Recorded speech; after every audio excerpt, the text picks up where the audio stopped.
Tens of thousands of football fans came to Highbury. Electrifying. Yes, guys, welcome back to the Cannon podcast. I'm back. Arsenal are winning and winning and winning again. Oh, boys, I've missed you. It's been a while since I've been on a Cannon podcast. Lovely and delighted to be back. I'm back with a win, back with an instant reaction, back with my boy, George. George, it was not the perfect game. There is lots to get into, but Arsenal are just in an unbelievable moment. And I think we're first with Sunderland and Bournemouth behind us as Man City have lost. We'll get into all of that. But yeah, just overall feelings right now. I'm feeling on top of the world, baby. Absolutely elated because you know what, mate? Like, Palace are not an easy team to sit there. They're going to be giant killers this year. You know, that consistent outball to Mateta, who is just kind of bringing old school center forward play back into the Premier League in a day and era where we're looking at kind of these different kind of Hugo de Posición commentary. And he is just a hardcore lump it to me, bring it down type of center forward that does the basics right. And he's going to cause some serious problems in this league. That's a very good center forward. And then Palace, in terms of their ability off the ball, mate, that is one of the best physical mid blocks that I've seen in the league. And at least that we've faced too, by the way, for actually, I'll go as hard as saying for months to potentially years. They are incredible. And it is not easy to do that. And yeah, mate, 7 points on league leaders from last year. And we have rounded out the 5-game run that I had talked about from weeks back with all wins, including Atletico Madrid at a 4-0, by the way. It has been an utter consummate evaluation of the physical mid block. It has been complete perfection. And I am ready to say the big thing that I think you said before you left. But after this run, I said I needed to see what we were made of and to have exited amidst injuries, amidst having things that didn't go our way, to sit there and do the type of run we've had. Arsenal are ready to win the Premier League this season. Period. End of story. It's not off the back of this game. It's off the back of this run. And this game, yeah, we'll get into the specifics, but there's a lot to, I don't know, maybe be nervous about is a wrong word, but it's more of a case of even game. We've come out on top against a game state that we struggled against. And that's what we've been doing this whole run. 3 goals conceded since the beginning of this season, and we're nearly the end of October. We've been on an unbelievable lick. I mean, since just looking at the results here, since Liverpool at the end of August, we've beaten Forest 3-0, we beat Athletic Club 2-0. We obviously had that game against Man City, which I think we deserved to win. And you know, if you look at the way that game played out, but then we beat Port Vale.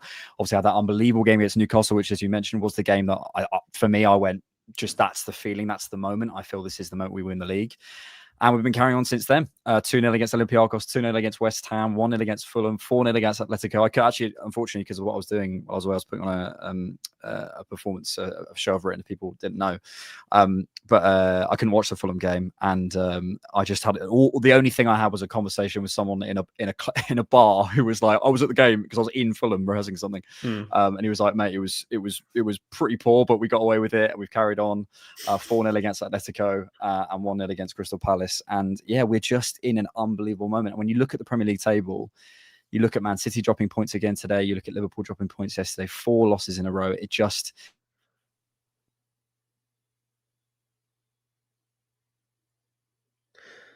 I don't know about everybody else, but I think Alex is frozen for some people. So I'm just going to take over here on the fly. But yeah, I think it was an unreal day for Palace, and and for an Arsenal team that I think, let's have it right. I mean, in the first half, I think was a little bit better showing, and then we struggled a bit against kind of their mid block, and it was one of those things where I think we were trying to find solutions, but we actually didn't have as much passing efficiency as we would have hoped. I think you're back with us now, mate. Yeah, I could hear you the whole time. Oh, very strange. Oh, weird. Okay.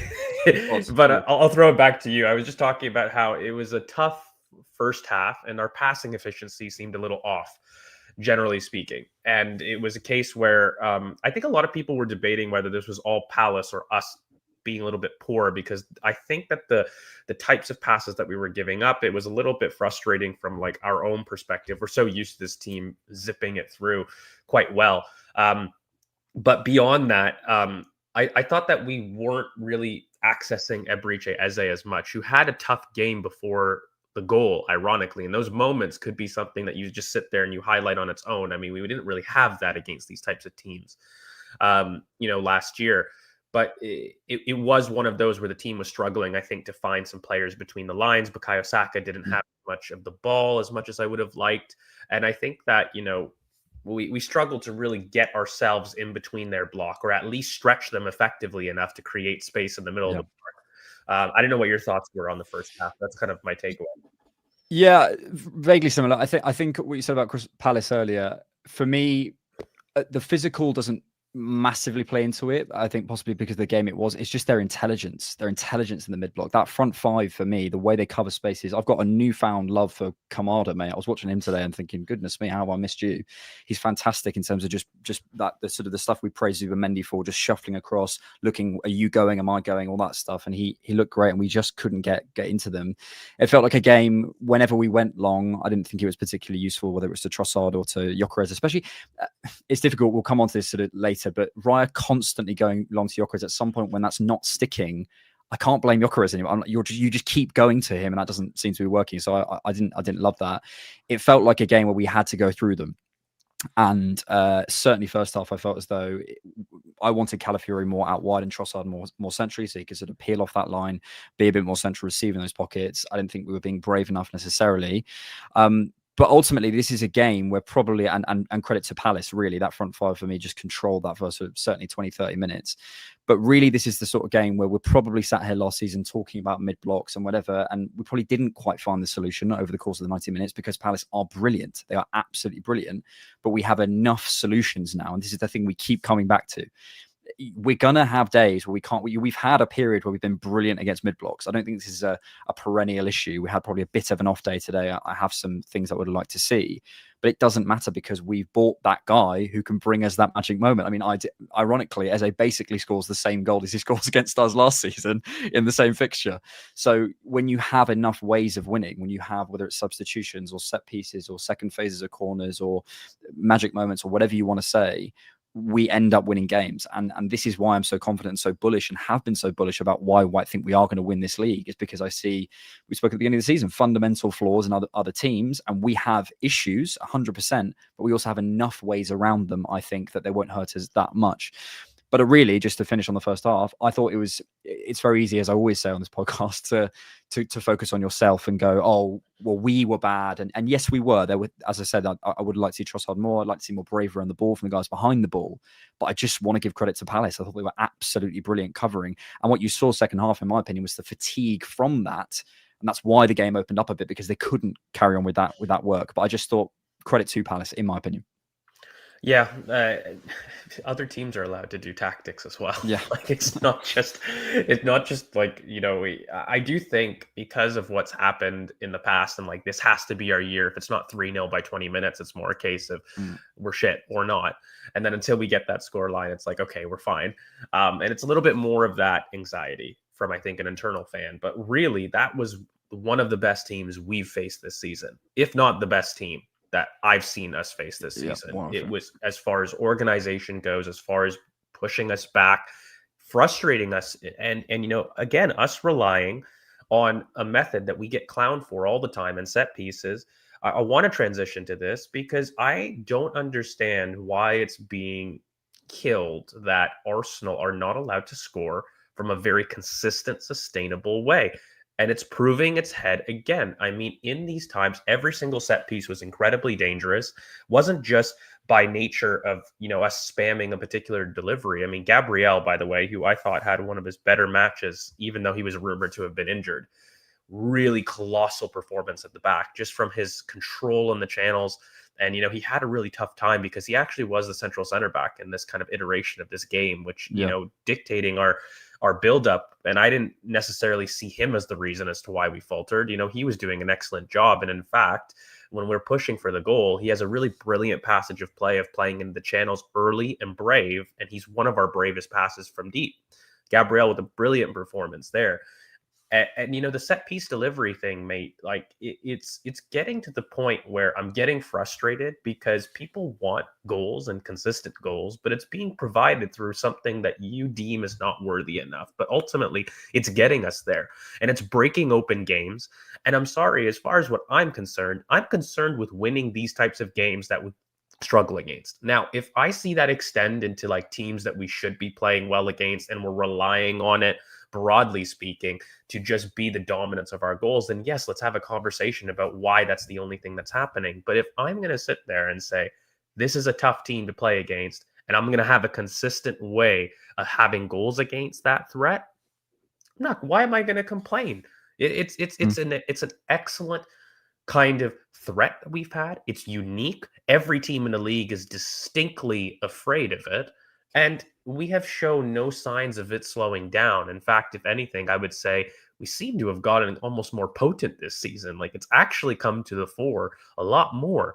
And so from my perspective, mate, it's frustrating that our passing game was off. I was frustrated with that. The efficiency didn't seem to be there. But when I had a look at it broadly, those set pieces, and Gabriel in particular, was really threatening today. It wasn't just, what he did for the goal. I think even off the back in the second half when he crashes into that post, the way he's able to generate space and gravity off those dead ball situations is quite unique. In the same way that Rice's and Saka's delivery is unique, we've got unique players that can dominate their area more than really anybody I've seen. Yeah, no, yeah, we've said so many times how inevitable we are from that. Look, you and I are probably never going to agree necessarily about sort of the narratives around Arsenal sorts of things, whether we want to take Jamie O'Hara's opinion or not as the narrative. I personally don't. I look at Thomas Frank, I look at Gary O'Neill going on Sky Sports and talking and praising us, and I actually think the tide, even in the sort of the clickbait side of things, is changing. It's going from, oh my God, Arsenal only score from set pieces, to, oh, Arsenal score from set pieces consistently, and they're just doing it over and over again. So, look, I don't know. Personally, I see a team who does something consistently. I see something who do something over and over again, as you're saying, and it just makes me happy because I think we had a question on a main podcast a couple of months ago about sort of the patterns of goal scoring. And this is it. And it has been it since the beginning of 23-24. And you look at the results over those times and the different ways we've developed. Also in terms of defending set pieces, I think we had a real trouble last season. I'll praise Jokeris here, actually. He's doing brilliantly on the front post in terms of defending set pieces as well. We're finding new solutions there. There was a period where when Havertz was out, when Gabriel was out, I felt we were a little bit vulnerable in those situations, and we've fixed that. So look, Nico Yoba doesn't need any more shout outs on this podcast, but he gets another one. And for me, it does. The only thing that doesn't annoy me about the set pieces thing is that will be counted as a set piece goal when I don't really consider that a set piece goal. It's more of a moment, a break. Yeah. It's a second phase of a set piece. So personally, that slightly frustrates me. But look, I don't care how they go in. I really, really don't. The second half, just more generally, then before we sort of move on to some other stuff, it became a bit more open. I think to me that was around Palace not necessarily being able to keep up what they were doing in the first half, which was fantastic. I was a little bit frustrated with some of our attacking. I can't lie. I think the pace of the game improved, and what you were saying about the sort of the passing efficiency, I thought it was sort of better work in that regard. I was frustrated with David Raya, a lot going long to Jokeris when I just felt it wasn't quite right. I felt like we were missing opportunities with Martinelli on the break and things like that. And I felt like we were slightly playing into the Palace's game plan in the second half a little bit. But we defend the box so well that I think we probably got away with it. But that's probably my only takeaway from the second half. I just didn't feel as though we were, I don't know. I didn't love that approach. Sort of maybe the second half of the second half felt a little bit too cagey for me. Yeah, I was going to say, I thought actually the first 10, 15 minutes of the second half, we had a bit better intent and a bit better attitude towards our play, but it petered off. And, I think we definitely played into Palace's hands, making it more transitional than we needed to be and more direct than we needed to be. Not, Raya was a pretty big culprit. I also was pretty frustrated with his attempts there. But I mean, even as a team in general, I felt like even the back line tended to go long and early, quick, and just defend. We almost relied on the second balls and the defensive brilliance there. Declan Rice, with the amount of recovery tackles, by the way, that I was seeing in the second half, just his ability to cover ground, he's the best in the league at that. And I was getting worried because I felt him running quite a bit. And when Declan's running quite a bit, I know the team is struggling because he normally does that as the emergency backdoor. And it was, I don't think I was worried by anything that Palace were doing, more just frustrated our response to kind of the pressure in that regard. And I was hoping that we would just settle things down, get a little bit more possession. Mascara, shout out to be able to come in. I mean, it is one thing for us to be talking about this after a half in which we've basically had Saliba come off at halftime and Saka come off from a predetermined sub if we could, because he's clearly carried something coming into the game. And we've been able to make those two big changes in Saka, Saliba, and the replacements not really lead to some severe detriment to our way of play.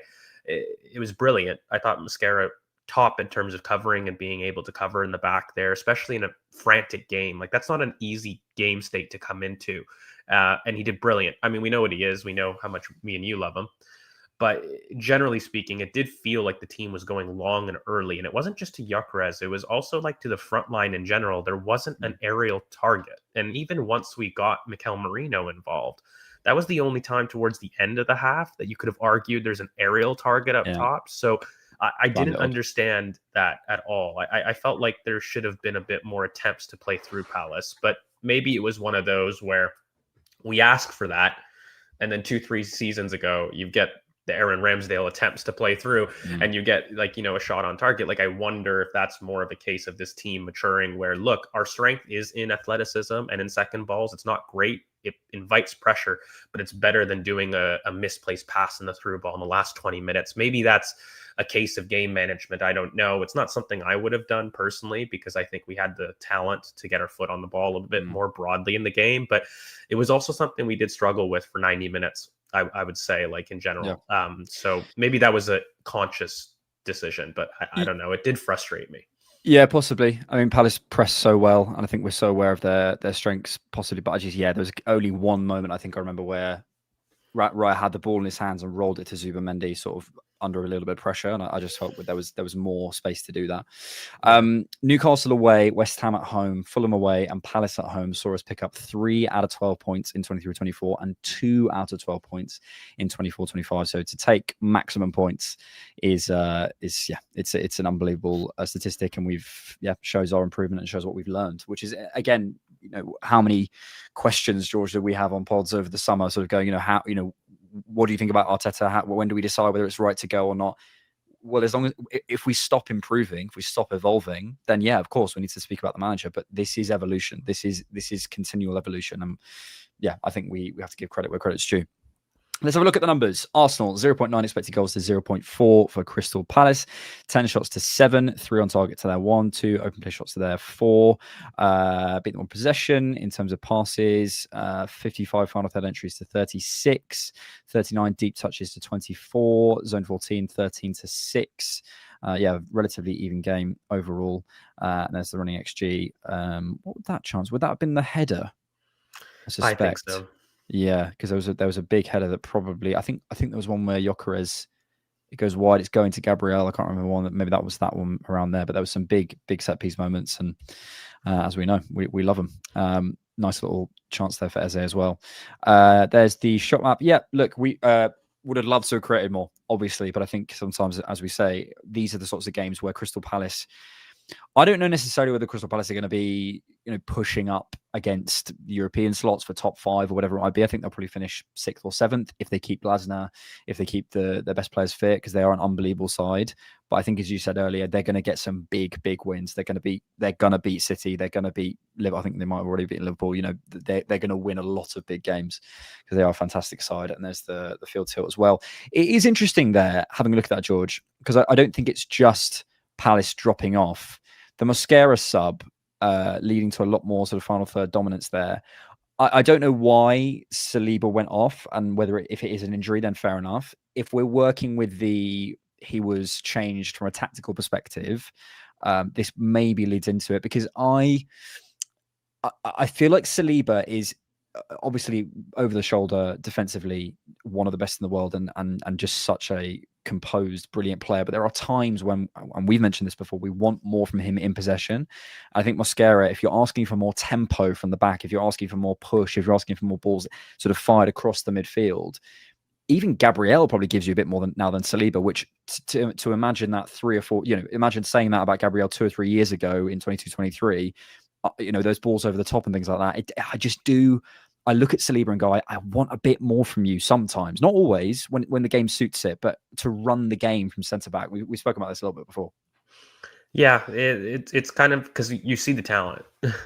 Like you ask more because you see what he's able to do. And there's a lot of times that as far as our buildup goes, he's the main person that also engages people to try to bait them into a press. So like you see that technical ability to do that is off the charts. But then some of the quick things, sometimes keep it simple, stupid, is something that, you want to see a little bit in your game. And that is what Mascara almost does. Like receive, play is kind of the Mascara. Whereas Saliba, it's more tap, wait for somebody like an attacker to engage and then release. And it's normally released to a safe option to allow progression. And, Mascara is like turn, fire it into the midfield, turn, fire it into Saka. A lot of his passing tempo is one pass. Whereas I think Saliba's at times can be a little bit leaned into this. He's such a confident dribbler. He leans into it a little bit too much. And so he waits and he rolls with his, his foot on top of the ball, waiting for a press to be engaged before he releases. And I would have liked the release just to be a bit more progressive in intent, on the floor rather, because he's got the talent to do that. Yeah, but I think for me, that's a consistent, not issue. It's not an issue because I don't think it's not a talent. I saw this video that I loved. It's like a skill issue and an effort issue, and it's not a skill issue. No. But when I say effort, I don't mean like he's not trying. It just feels like there's a propensity to do that and not always match the game, and especially in those sorts of games, especially when, for me, it's like reading the game, looking at it and going, okay, I've only really got Eze as a passing options. Kamada and Walton or whatever are stepping up so well.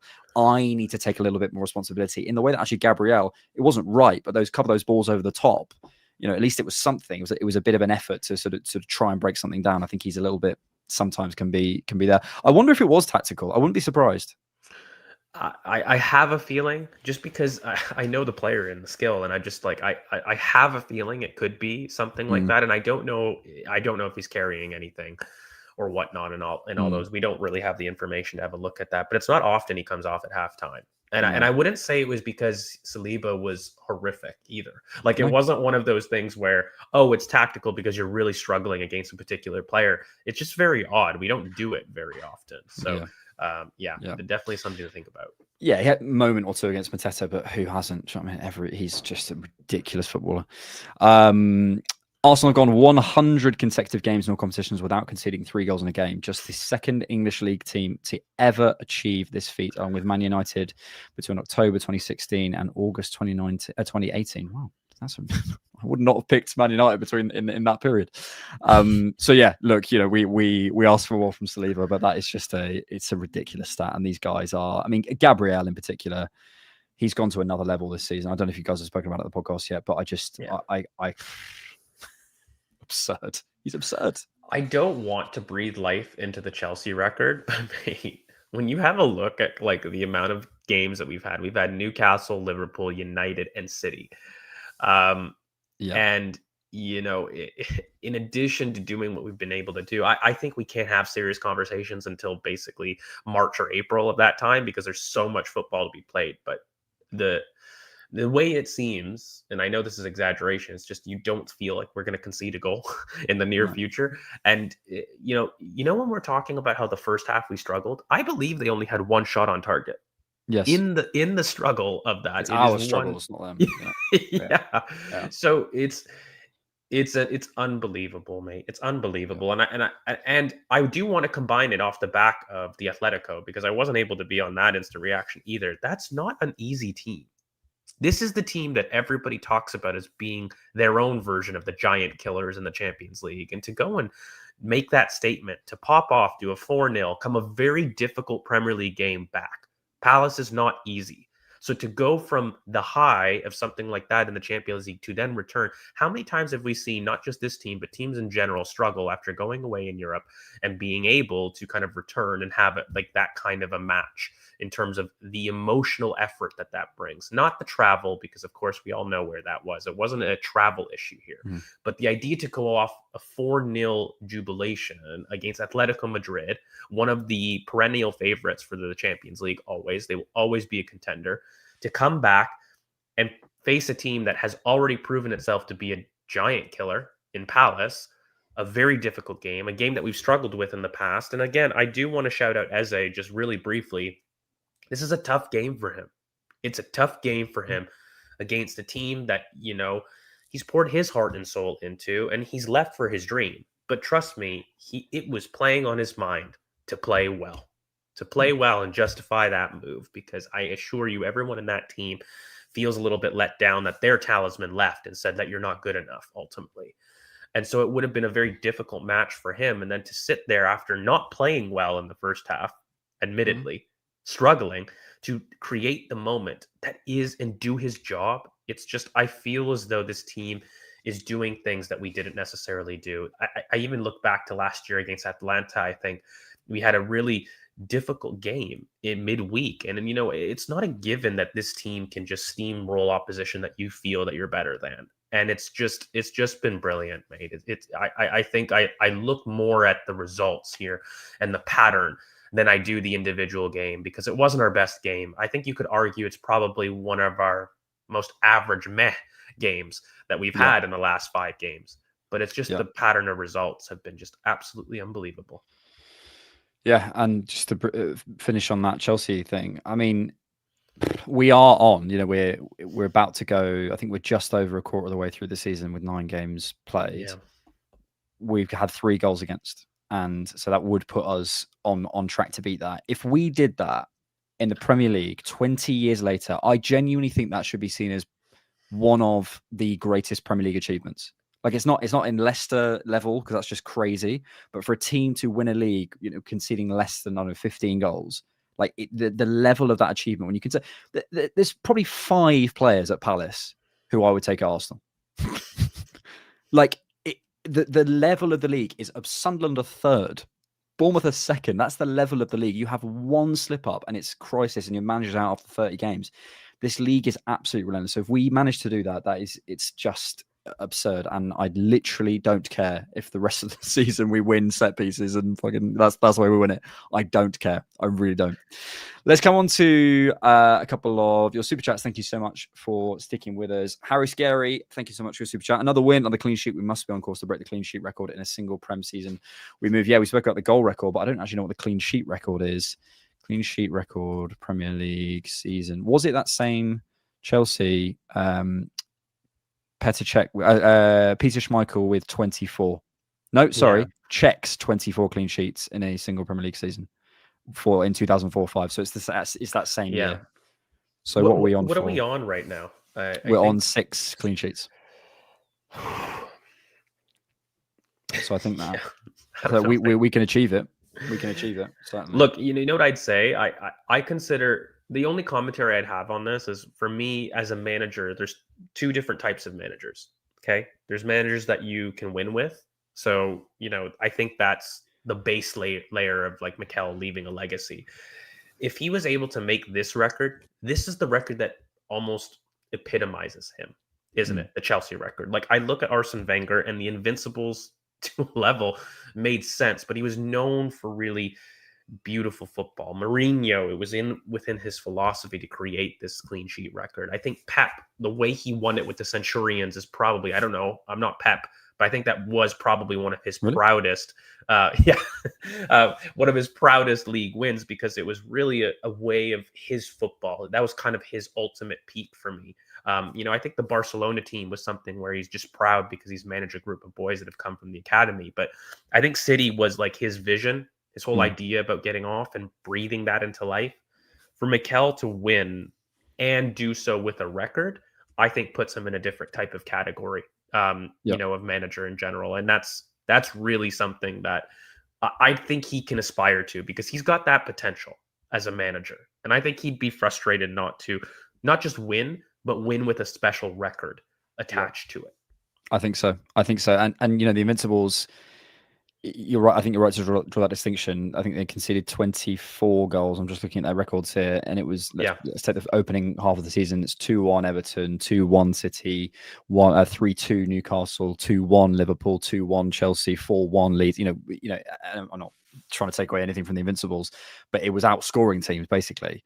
And I think if we are to sort of characterize this team, and you could argue, it's more goals, but the security I feel watching this team, and the fact that I just never get that moment, because I'm like, we're all right. The level of commitment, do you know what it is? And it was the moment yesterday where I realised, I'm not scared of Liverpool, but I don't feel sorry for them. I don't feel sorry for them anyway.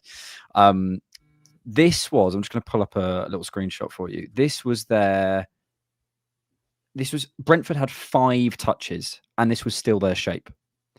And I'm sorry, like, if you don't get back in position, if you don't shut off those spaces, if you don't close down, if you don't recover, you're not working hard enough in this league now. And that's why I look at, and they are falling apart because teams are going long against them, but also because they're not committed in the same way that we are to defending. Even in that game, 1-0 up against Palace, even on this ridiculous run we're having, even what we 6 points clear of, or 8 points clear, whatever, of City now, or 9 points clear of Liverpool, whatever it is, we are still committed to defending. And that's why I have not, I'm not going, they got a bit unlucky, whatever. We commit to defending in a way that I think is just, it's so commendable. And when teams score loads and loads of goals, they get the plaudit. And I really want to push this thing of like the other side of the game, just because it doesn't show up on a match of the day highlight reel. It's just as hard.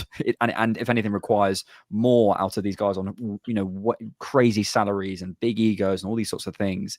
The lack of ego in this team to defend in a way that Liverpool don't. That's the thing I identify with as an Arsenal fan. Yes, okay, we don't necessarily score as many goals as teams of yesteryear, but the commitment to the club, the commitment to the defending is the thing that I go, yes, you get it. You guys get it, even if you're a different type of team.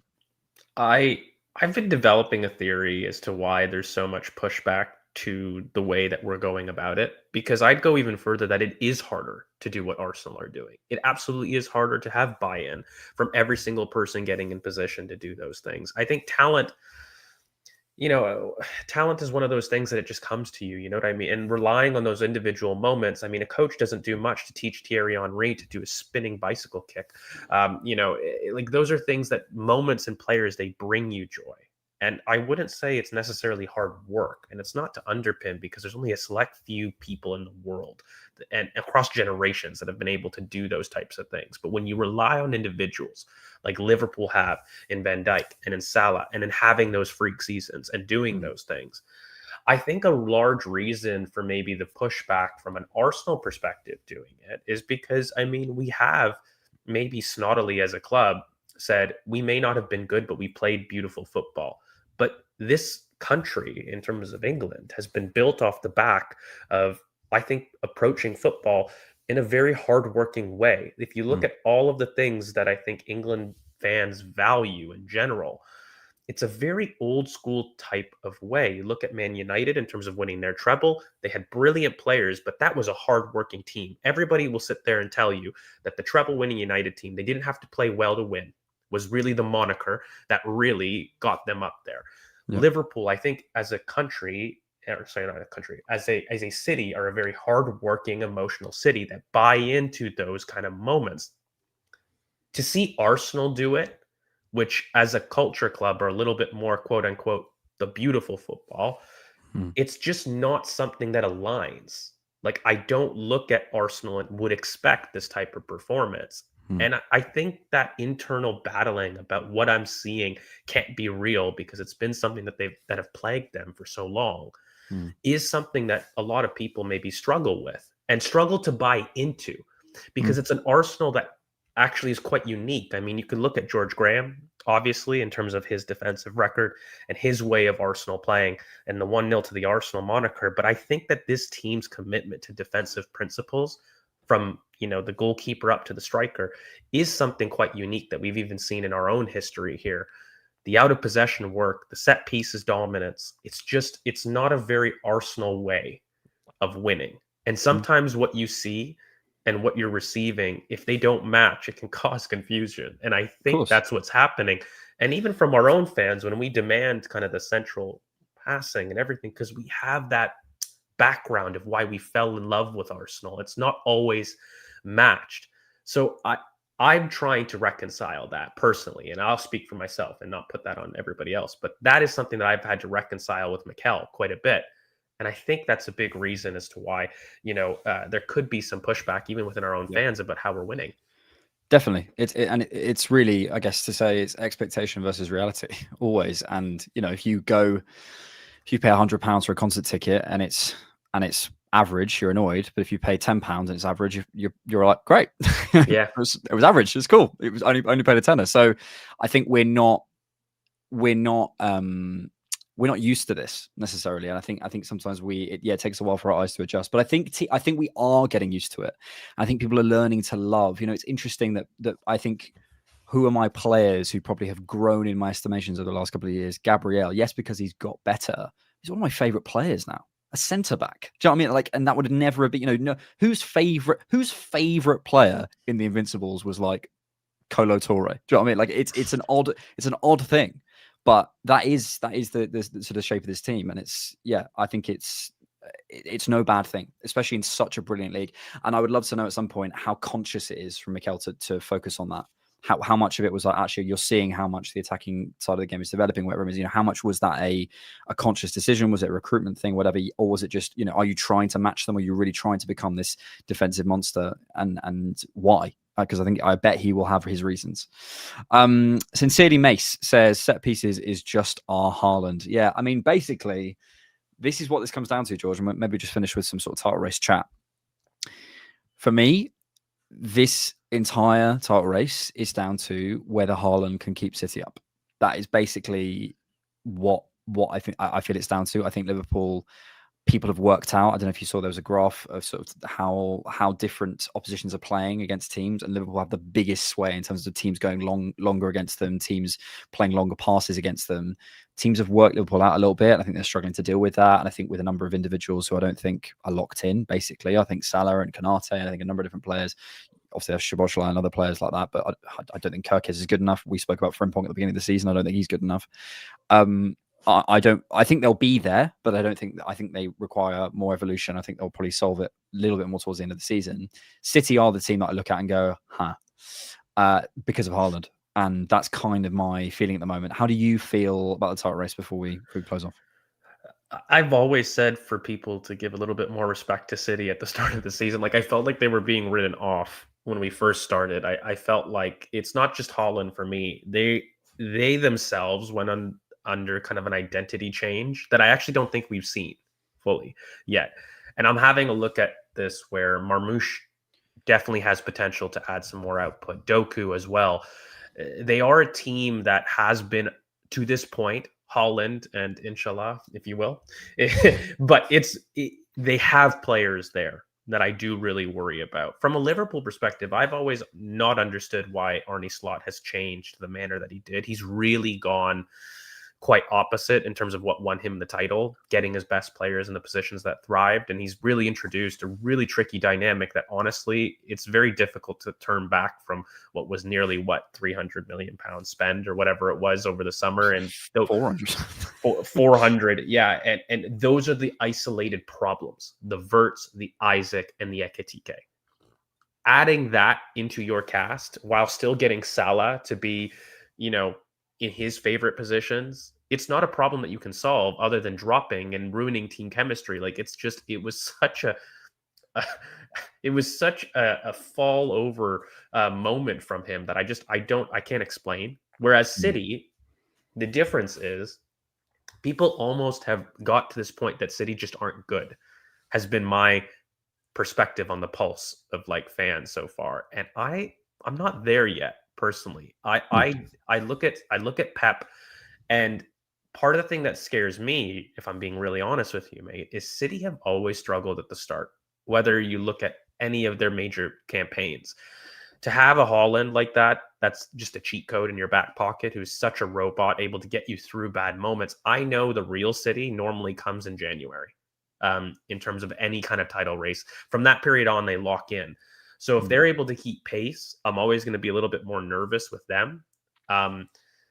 However, this league always offers you opportunities, right? Like it's quite early. It's still the end of October. I don't feel I've got the same energy from Liverpool, and to lose that many games on the bounce like that was the thing that knocked us out of title races. Like I can speak from experience. I recognize that cluster of results when I'm not serious and when you're not serious for the league. And I've seen that. So whether the City point is they're winning, but they're winning, right? And that's slightly the difference potentially, but it's also just if, ands, or buts, because Liverpool, when you look at the form table, this is off the back of 4 consecutive losses, isn't it? Whereas City have sat there and they lost a little bit earlier in the season, and they've been able to weather that storm. So to me, I don't know. A lot of the major teams, I'm looking at Bournemouth and I'm sitting there thinking this is again another team that just haven't had the depth to really cause the upset team.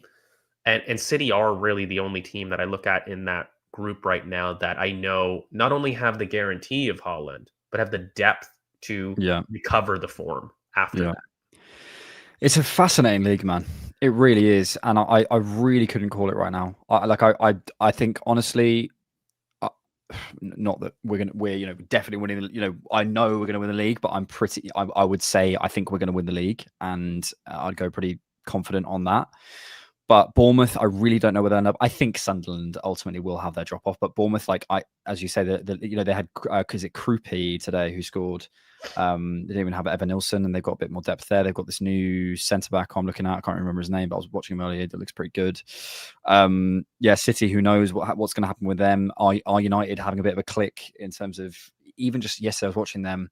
They managed to sort out this thing where they were getting Euro to step forward into the midfield. It didn't quite work for me. Luke Shaw doing that seems to work. It feels like they're beginning to click in that 3-4-3. The angles are starting to work. And if Mbeumo and Cunha get firing, who knows where they end up? Spurs have got so much talent. And if Thomas Frank sorts them out, who knows? It's such a fascinating league. We will see how it all plays out. But Arsenal are at the top of it with 22 points, 4 clear of Bournemouth, 5 clear. Go on. By the way, what a win for the Moneypenny clan. Arsenal and Bournemouth. Shout out. Bournemouth with second with 18 points. We're 5 ahead of Sunderland. In third with 17 points and 6 ahead of Man City at this stage, and 7 ahead of Liverpool with 15, who are sat in 7th. Looks very good. We'll see how we line up against Brighton on Wednesday. Thank you all for joining us for the instant reaction. I'm back. All is good. We're back for the instant reaction for that game. We're back with the main pod on Tuesday, and normal service shall resume. Thank you all so much for being here. Thank you, George. Thank you, good sir. Thank you so much for watching. And thanks, as always, for keeping it Arsenal. Tens of thousands of football fans came to Highbury. This was one kind of queue the ladies thoroughly enjoyed. Electrifying. Inspiration.